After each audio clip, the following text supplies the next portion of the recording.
There's a dilemma about whether one should fly with a reserve parachute in dynamic conditions like this.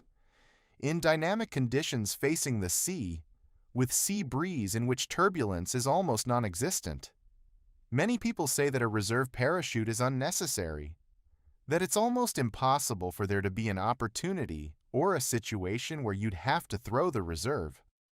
And that's why many people in dynamic conditions like here, Miraflores, don't use it. On the other hand, there are those who say that a reserve parachute should always be used, even if you have little altitude, let's say. Right now, I'm flying at 100 meters of altitude. This reserve parachute can save your life.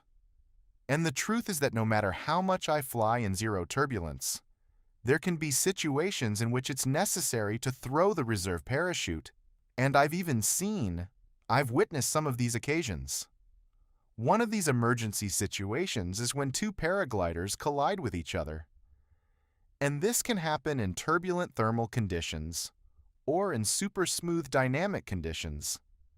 Even in dynamic situations like these, you're more prone to having this type of emergency because we always fly at low altitude, fighting each other for the ridge, with quite a bit of traffic in a reduced geographic area.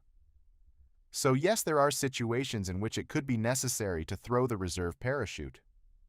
I've also seen pilots who at this altitude do some kind of acrobatics, whether it's a full stall spiral, negatives, helicopters, and in these maneuvers the maneuver can go wrong and we could get a cravat, or we could get a breakage of the paraglider, of the lines.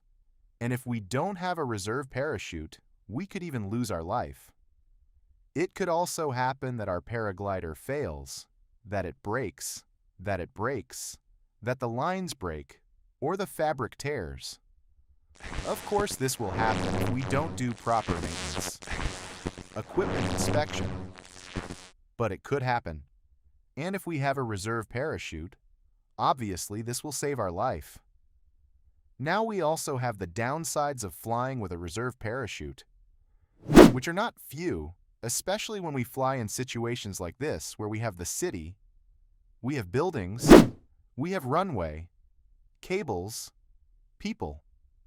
And if our reserve parachute opens, deploys involuntarily, it could cause us an accident, even a fatal one. Of course, the reserve parachute won't open by itself. It would only open if I don't do a proper check of the handle and the reserve pin before taking off. But there's also the possibility that while taking off, my reserve handle gets caught on something, on a person, on a small tree, or equipment. And this could happen in the mountains. But on a mountain, if my reserve parachute opens, probably nothing happens.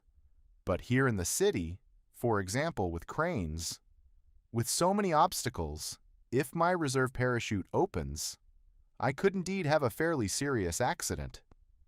Another drawback is the weight. Although it's a small drawback, when we fly in conditions of very soft wind where we can barely be flying on the edge of the cliff, those few kilos less could help us. This applies more to tandem. Most of the pilots who fly tandem here in Miraflores don't fly with the reserve parachute because it does weigh quite a bit. A tandem reserve parachute could weigh 3 or 4 kilos, and those kilos do affect us quite a bit when we fly in conditions of soft wind. And most of the conditions we fly in here in Miraflores are soft wind.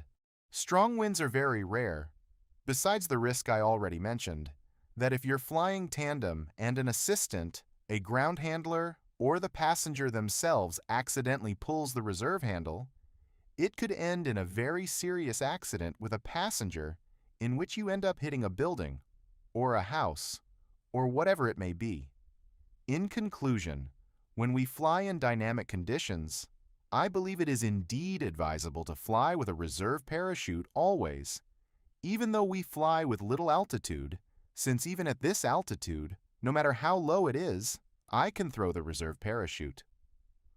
But one must also be aware of the risks involved in flying with a reserve parachute over the city, and precautions must be taken to be able to limit those risks. There are other circumstances in which there's also a debate about whether or not to fly with the reserve parachute.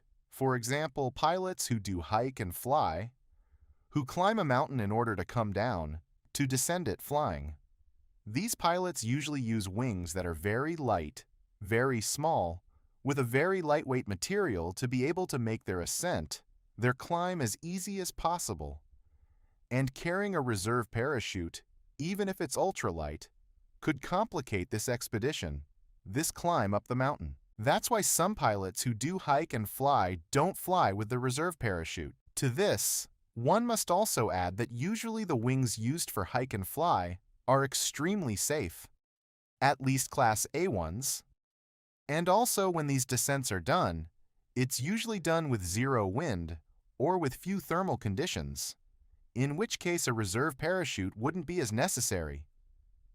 Even so, if I were to do this flight, I would like to carry a reserve parachute, obviously the lightest one possible.